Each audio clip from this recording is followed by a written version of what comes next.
Hair fall ಜಾಸ್ತಿ ಆದ ತೊಂಬರ ಏನ್ ಮಾಡ್ಬೇಕು ಗೊತ್ತಾಗೋದು. ಇಲ್ಲಿ ಮಠ ಬಂದೆ ಹೇರ್ ಫಾಲ್ ಚಿಂತೆ ಮಾಡಾತಿ ಬಾ, ನಾನು ನಿನಗೊಂದು ಪ್ಲೇಸಿಗೆ ಕರ್ಕೊಂಡು ಹೋಗ್ತೀನಿ.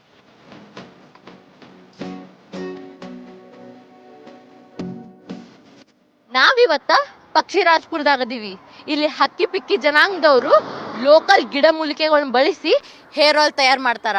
ಅದ್ ಹೆಂಗ್ ತಯಾರು ಮಾಡ್ತಾರ ಅಂತ ನೋಡೋಣ ಬರ್ರಿ. ನಾವೀಗ ಆದಿವಾಸಿ ಕಸ್ತೂರಿ ನೀಲಾಂಬರಿ ಹರ್ಬಲ್ ಪ್ರಾಡಕ್ಟ್ ಎಲ್ಲಿ ತಯಾರಾಕೈತ್ಲ ಆ ಊರಿಗೆ ಬಂದೀವಿ. ನೀವು ಇಲ್ಲಿ ನೋಡ್ತಿರ್ಬೋದು, ಈ ಪ್ರತಿಯೊಂದು ಜಡಿಬೂತಿನೂ ಇವ್ರು ತಾವು ಕಾಡಿಗೆ ಹೋಗಿ ಸ್ವಂತ ತೊಗೊಂಬಂದು ಪ್ರಿಪೇರ್ ಮಾಡ್ತಾರೆ ಈ ಆಯಿಲ್ನ.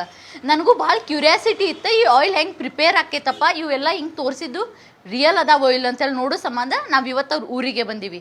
ನೀವು ನೋಡ್ತಿರ್ಬೋದು ಇಲ್ಲಿ ಇವ್ರ ಅಕ್ಕಗಳ ಹೇರ್ ಅಥವಾ ಅವ್ರ ಅಣ್ಣನ ಬೇರ್ಡೋದು ಈ ಆಯಿಲಿಂದನ ಅಷ್ಟು ಹೆಲ್ದಿಯಾಗಿ ಬಂದಾವ ಅಂಥೇಳಿ.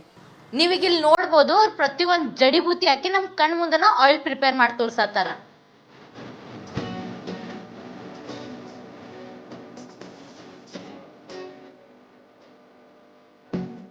ಆದಿವಾಸಿ ಹೇರ್ ಆಯಿಲ್ ಅಂತನ ಆನ್ಲೈನ್ದಾಗ ಭಾಳ ಫೇಕ್ ಪ್ರಾಡಕ್ಟ್ಸ್ ಬರತ್ತಾವು. ನಿಮಗೆ ಡೈರೆಕ್ಟಾಗಿ ಒರಿಜಿನಲ್ ಪ್ರಾಡಕ್ಟ್ ತಗೋರೋದಿತ್ತಂದ್ರೆ ಸುದೀಪ್ ಅಣ್ಣ ಅವ್ರಿಗೆ ಕಾಂಟ್ಯಾಕ್ಟ್ ಮಾಡಿ ನೀವು ಡೈರೆಕ್ಟ್ ಅವ್ರಿಗೆ ಕಾಲ್ ಅಥವಾ ಅವ್ರ ವೆಬ್ಸೈಟಿಗೂ ವಿಸಿಟ್ ಮಾಡಿ ನೀವು ಈ ಪ್ರಾಡಕ್ಟ್ನ ಬುಕ್ ಮಾಡ್ಕೋಬೋದು. ಇವ್ರದ್ದು ಆಲ್ ಇಂಡಿಯಾ ಸರ್ವಿಸ್ನೂ ಐತಿ, ಹೋಮ್ ಡೆಲಿವರಿ ಕೊಡ್ತಾರ.